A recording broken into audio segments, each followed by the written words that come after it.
શ્રીમદ ભગવદ્ ગીતા અધ્યાય 17 શ્રદ્ધાત્રય વિભાગ યોગ.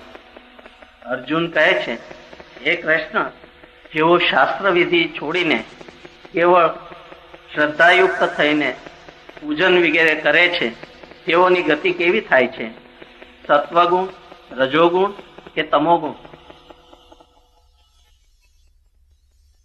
શાસ્ત્ર વિધિ એટલે કર્મ બ્રહ્માર્પણ યોગનો, એટલે કે ચોથા અધ્યાયનો જે 34મો શ્લોકમાં કીધું છે શ્રી કૃષ્ણચંદ્ર ભગવાને કે તે જ્ઞાનનો તને તત્વદર્શી જ્ઞાનીઓ ઉપદેશ કરશે. શાસ્ત્ર વિધિ એટલે તત્વદર્શી સદગુરુનો ઉપદેશ, માર્ગદર્શન. એનું નામ જ શાસ્ત્ર વિધિ. એટલા એ કહે છે કે જેઓ શાસ્ત્ર વિધિ છોડીને, એટલે સદગુરુ મહારાજના આત્મ ઉપદેશને છોડીને શ્રદ્ધાયુક્ત થઈ, જો પોતામાં રહેલા પરમ તત્વને નથી જાણ્યું તો એની પર શ્રદ્ધા કેવી રીતે રાખી શકાય? પણ ખાતરી સિવાય જે પૂજન કરે છે તેઓની ગતિ કેવી થાય છે? આ અર્જુનનો શ્રી કૃષ્ણ પ્રત્યે પ્રશ્ન છે કે તેઓની ગતિ કેવી થાય છે? સત્વગુણ, રજોગુણ કે તમોગુણ? આ ત્રણે ત્રણ ગુણ માયાના છે, એટલે કે અવિદ્યાના છે, પ્રકૃતિના ગુણો છે. આ ત્રણ ગુણોમાંની કોઈ પણ ગુણને લગતી જો ગતિ થાય તો પણ એ પૂજન કરતા જે પુરુષ છે એ છે તો પ્રકૃતિના કુંડાળામાં જ. આગળ ભગવાન કહે છે હવે કે મનુષ્યને સ્વભાવથી જ સાત્વિકી, રાજસી અને તામસી એમ ત્રણ પ્રકારની શ્રદ્ધા હોય છે. તે મારી પાસેથી તું સાંભળ. હવે આ જે ત્રણ પ્રકારની શ્રદ્ધા માત્ર મનુષ્યોને જ હોય છે એવી બાબત નથી. તમામ જીવ જંતુઓને, પશુઓને, પક્ષીઓને બધાને જ આ સાત્વિકી, રાજસી અને તામસી એમ ત્રણ પ્રકારની શ્રદ્ધા હોય છે. અરે આ મૃત્યુલોકમાંની વાત નથી, પણ આખી ત્રિલોકીની વાત છે. એના માટે મોક્ષ સંન્યાસ યોગનો 40મો શ્લોક, એટલે 18મા અધ્યાયનો 40મો શ્લોક બોલે છે કે પૃથ્વી પર, આકાશમાં અથવા દેવલોકમાં એવું કોઈ પ્રાણી નથી કે જે પ્રકૃતિથી ઉત્પન્ન થતા આ ત્રણ ગુણોથી મુક્ત હોય.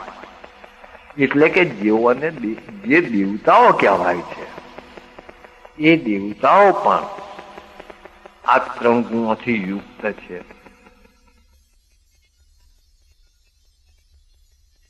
આ ત્રણ ગુણોથી જે મુક્ત છે એને મહાપુરુષ કહેવાય છે, એને જ મહાત્મા કહેવાય છે, એને જ સંત કહેવાય છે. એ જ મુક્ત પુરુષ છે. એટલે કહે છે કે મનુષ્યને પરમાત્મા કહે છે. શ્રીમુખે કહે છે મનુષ્યના સ્વભાવથી જ સાત્વિકી, રાજસી અને તામસી એમ ત્રણ પ્રકારની શ્રદ્ધા હોય છે. તે મારી પાસેથી તું સાંભળ. જે ભારત, બધા મનુષ્યોની શ્રદ્ધા તેમના અંતઃકરણની શુદ્ધિ અનુસાર હોય છે. દરેક મનુષ્ય શ્રદ્ધામય છે અને જેવી જેની શ્રદ્ધા તેવો તે હોય છે. આ શ્લોકની બાબત 8મા અધ્યાયના 6થા શ્લોકમાં પણ કહેવાઈ ગઈ છે. 8મા અધ્યાયમાં પણ આ વાત કહેવાઈ ગઈ છે કે મનુષ્ય જે કાળે જે પદાર્થને યાદ કરતો શરીર છોડે છે ત્યારે તે પદાર્થને જ પામે છે. તે પદાર્થ રૂપ જ હોય છે અથવા તે પદાર્થ જ હોય છે. અધ્યાય 8 શ્લોક 6માં આ વાત કહેવાઈ ગઈ છે. એ જ બાબત અહીં ફરીથી કહે છે કે ભારત, બધા મનુષ્યોની શ્રદ્ધા તેમના અંતઃકરણની શુદ્ધિ અનુસાર હોય છે. દરેક મનુષ્ય શ્રદ્ધામય છે. દરેક પ્રાણીની પાસે સમજણ તો છે જ. સમજણ નામનું પાત્ર દરેક પ્રાણીઓની પાસે છે. અને દરેકની સમજણમાં કંઈક ને કંઈક ભરેલું જ છે. અને જેની સમજણમાં જે ભરેલું છે તે પ્રાકૃતિક જ ભરેલું છે, ભૌતિક જ ભરેલું છે. પણ જે મુક્ત પુરુષ છે, આ ત્રણ ગુણોથી જે પર થયો છે અને પરમાત્માના પદને પામ્યો છે, એટલે કે પોતામાં રહેલા પરમ તત્વને પામ્યો છે, તો તેની સમજણમાં એ પરમાત્માનું સ્વરૂપ જ છે. એની સમજણમાં ભૌતિકતા નથી. અને એ જ પુરુષને ધન્ય છે, એ જ પુરુષ મહાત્મા છે. એટલે અહીં કહે છે કે હે ભારત, બધા મનુષ્યોની શ્રદ્ધા તેમના અંતઃકરણની શુદ્ધિ અનુસાર હોય છે. દરેક મનુષ્ય શ્રદ્ધામય છે, પણ પ્રાકૃતિક. અને જેવી જેની શ્રદ્ધા તેઓ તે હોય છે, સ્વયં નથી હોતો. જે પુરુષ સ્વયં છે એ જ પરમાત્મામય છે. નહીં તો પદાર્થમય જ છે. સાત્વિકી મનુષ્યો દેવોને પૂજે છે. સાત્વિકી મનુષ્યો દેવોને પૂજે છે.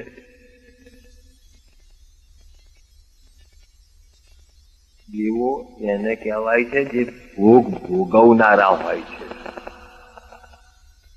દરેક ઇન્દ્રિયોએ દેવતાઓ રહેલા છે અને ઇન્દ્રિયોના વિષયોને દેવતાઓ ભોગવે છે. સાત્વિકી મનુષ્યો દેવોને પૂજે છે. રાજસી મનુષ્યો યક્ષો અને રાક્ષસોને પૂજે છે. રાક્ષસો એને જ કીધા છે જે 16મા અધ્યાયમાં આપણે જાણી ચૂક્યા છીએ, જે અધમ પુરુષો છે. તથા બીજા તામસી લોકો ભૂત પ્રેત વગેરેને પૂજે છે. ભૂત એટલે પદાર્થ. 5 મહાભૂતો આકાશ, પવન, તેજ, જળ અને પૃથ્વી, જેનું આ શરીર બનેલું છે.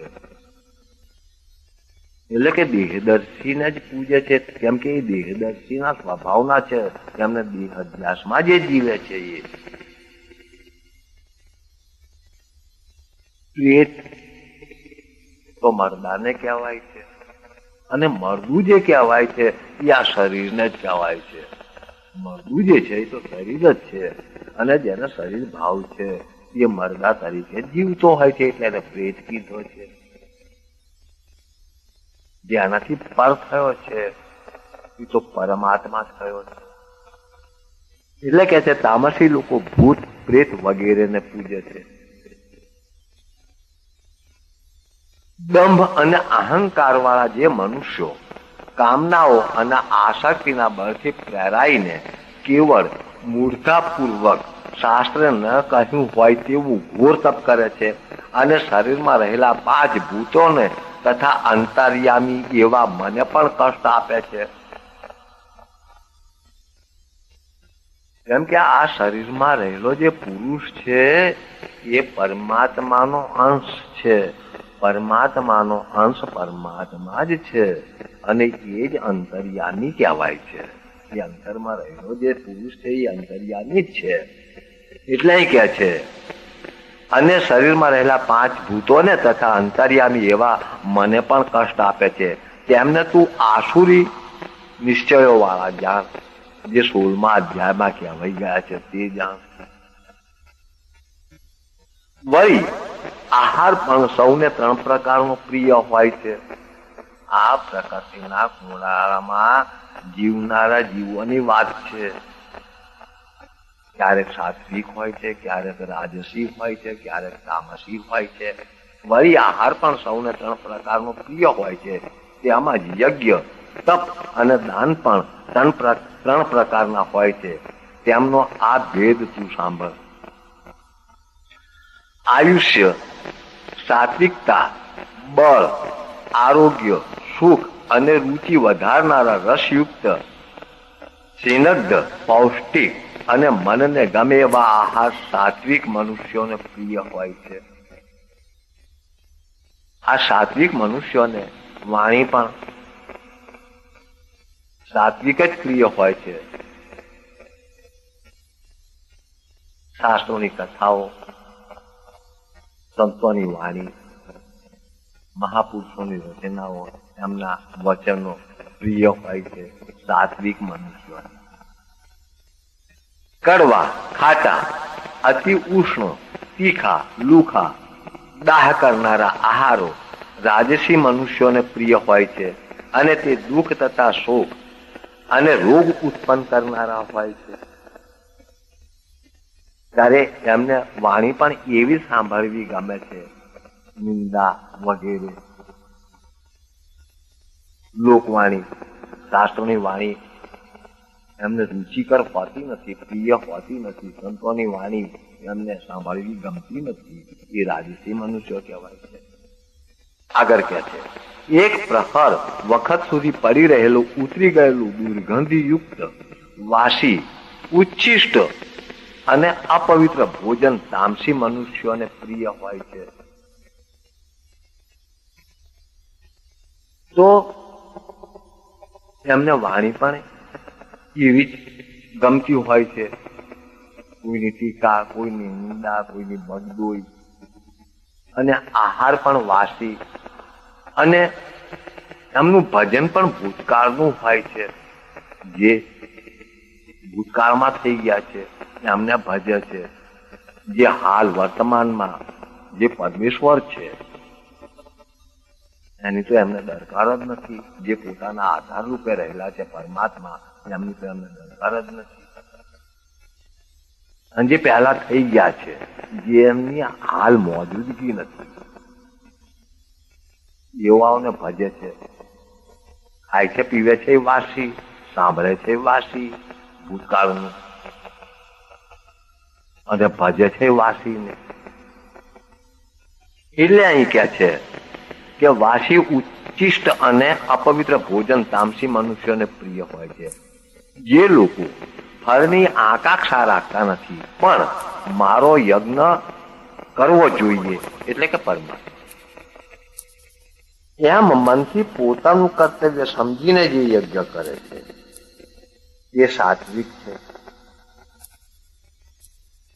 અને આ પોતાનું કર્તવ્ય સમજીને જે યજ્ઞ કરે છે એ બાબતનો ખુલાસો આપણે ત્રીજા અધ્યાયમાં કર્મયોગમાં જોઈએ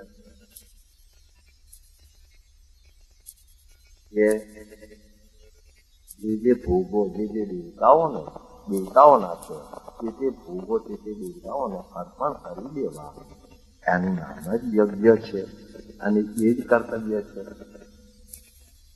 પણ હે ભરત છે, ફળને લક્ષ્યમાં રાખીને તેમજ દંભ માટે જે યજ્ઞ કરે છે તે તું રાજસ જાણ. ફળને લક્ષ્યમાં રાખીને.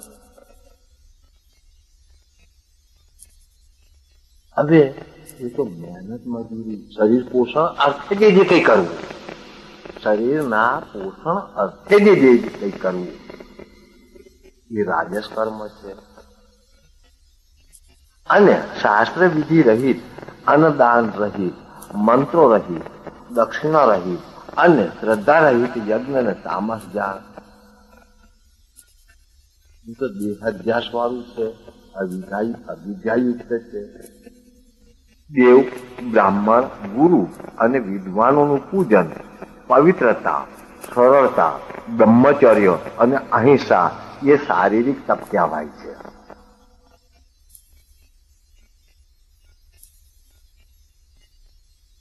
શરીર વડે વડીલોનું પૂજન અર્થાત સેવા, ગુરુ બ્રાહ્મણની સેવા, એ બધું સાત્વિક કહેવાય છે. એ શારીરિક છે. કોઈને ઉદ્વેગ ન કરનારી, સત્ય પ્રિય અને હિતકારી વાણી બોલવી તથા સ્વાધ્યાયનો અભ્યાસ એ વાણીનું તપ કહેવાય છે. જેમ છે એમ બોલવું. મનની પ્રસન્નતા, સૌમ્ય ભાવ, મૌન આત્મ સંયમ અને ભાવનાની શુદ્ધિ એ મનનું તપ કહેવાય છે.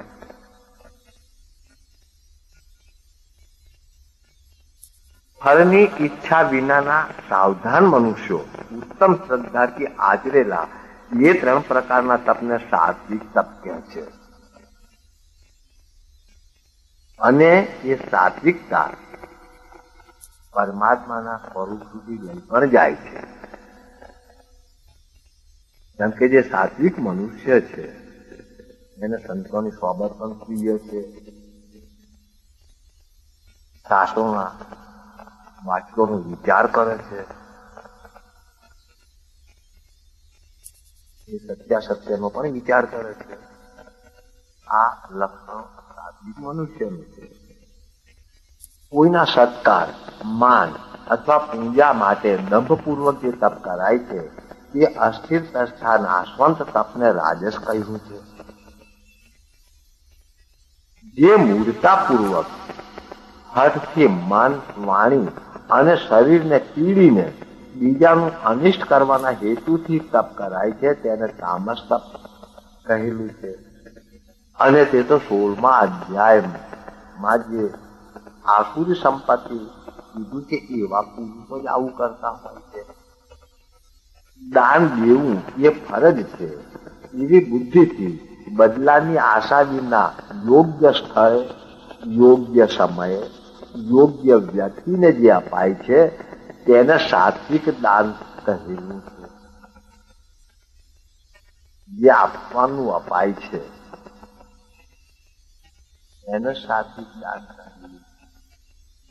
અને એવું દાન કરવા વાળો પુરુષ દાન કર્યા પછી મુક્ત પણ થાય છે. અને એ જે દાન કરવું છે, જેને આપવા જેવું છે, જે આપવા જેવું છે, જેના પર અધિકાર છે એ તેને આપી દેવું એનું જ નામ દાન છે. પરંતુ બદલો મળવા માટે અથવા ફળની આશાથી કચવાતા મને જે આપવામાં આવે છે તેને રાજસ દાન કહેલું છે.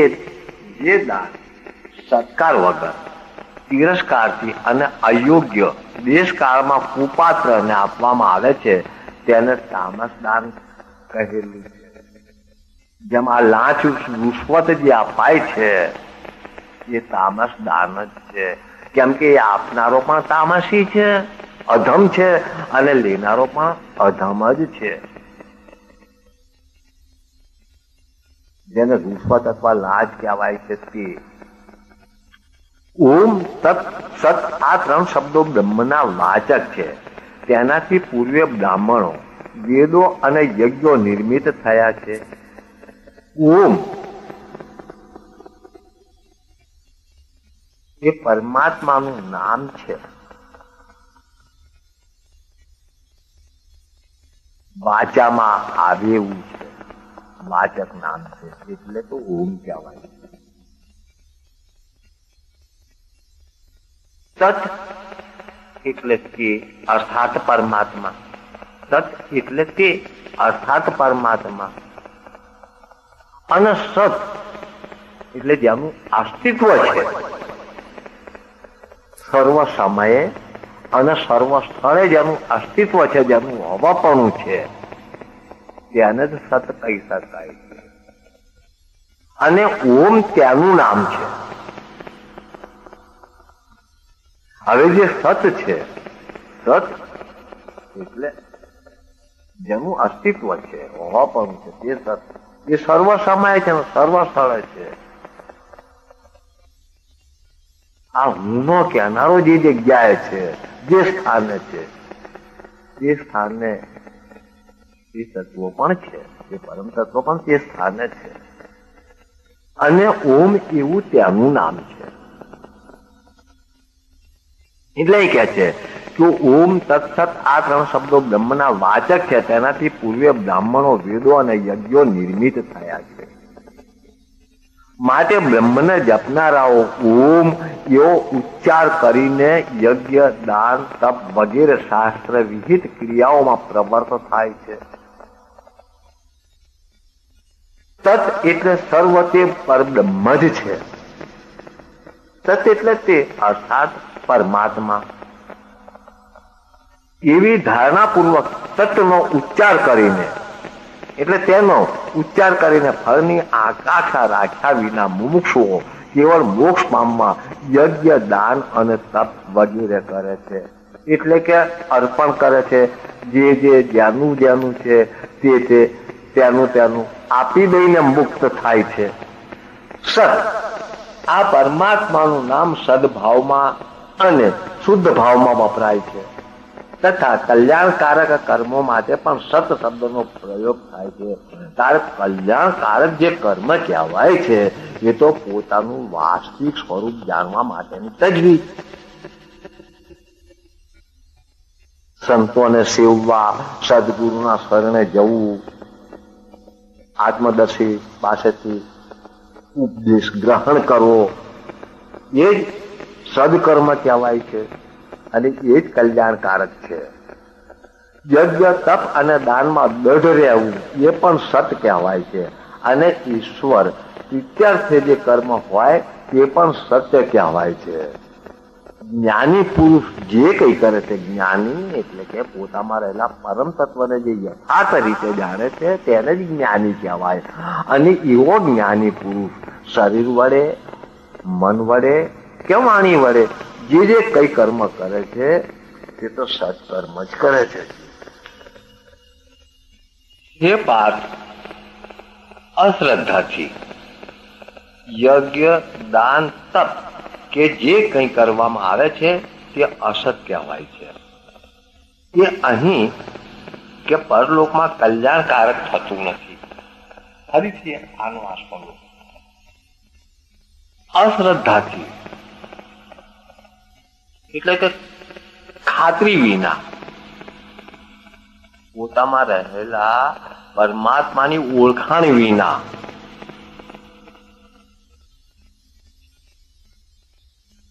યજ્ઞ, દાન, તપ કે જે કંઈ કરવામાં આવે છે તે અસત કહેવાય છે.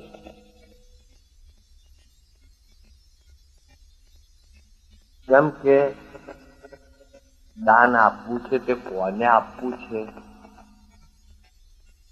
અને શું આપવું છે,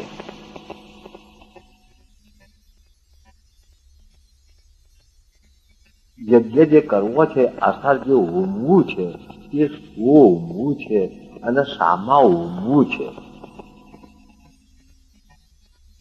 અને તપ જે કઈ કરવું છે એ કઈ બાબતમાં કરવું છે એની જાણકારી હોવી જોઈએ એવું કહેવા માંગે છે. એટલે અહીં કહે છે કે હે પાર્થ, અશ્રદ્ધાથી યજ્ઞ, દાન, તપ કે જે કંઈ કરવામાં આવે છે તે અસત કહેવાય છે. તે અહીં એટલે તું જે જગ્યાએ છું તે સ્થાન અને પરલોકમાં એટલે કે બીજા શરીરમાં, બીજા લોકમાં કલ્યાણકારક થતું નથી. યજ્ઞ વિશે તો કર્મયોગમાં આપણે ભૂલી ગયા છે.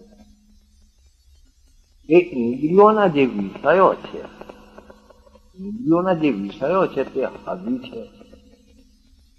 એટલે કે યજ્ઞ કુંડમાં હોમવાના દ્રવ્ય છે, પદાર્થો છે, અને ઇન્દ્રિયો જે છે તે યજ્ઞના કુંડો છે. અને એ હવીના જે ભોગતા છે એ ઇન્દ્રિયોએ રહેલા તે ઇન્દ્રિયોના દેવતાઓ છે. આ યજ્ઞ કરવો છે. દાન જેનું છે તેને આપી દેવું એ દાન છે. અર્થાત આ જે 5 તત્વોની શરીર જે આકાશ, પવન, તેજ, જળ અને પૃથ્વી એ જેના છે તેને આપી દેવા, તેનું નામ અને તપ પોતાના સ્વરૂપમાં સ્થિત રહેવું,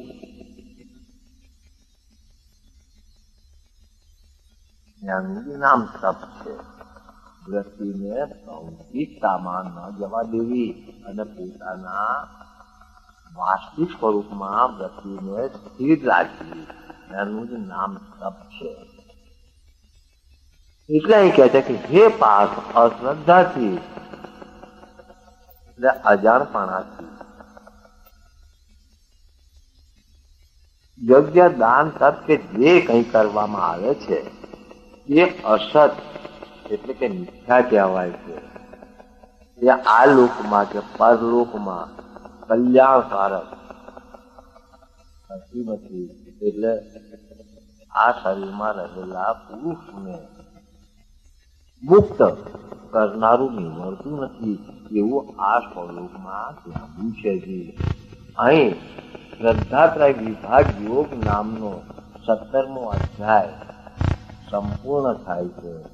બોલો શ્રી કૃષ્ણચંદ્ર ભગવાન કી જય, સદગુરુ મહારાજ કી જય.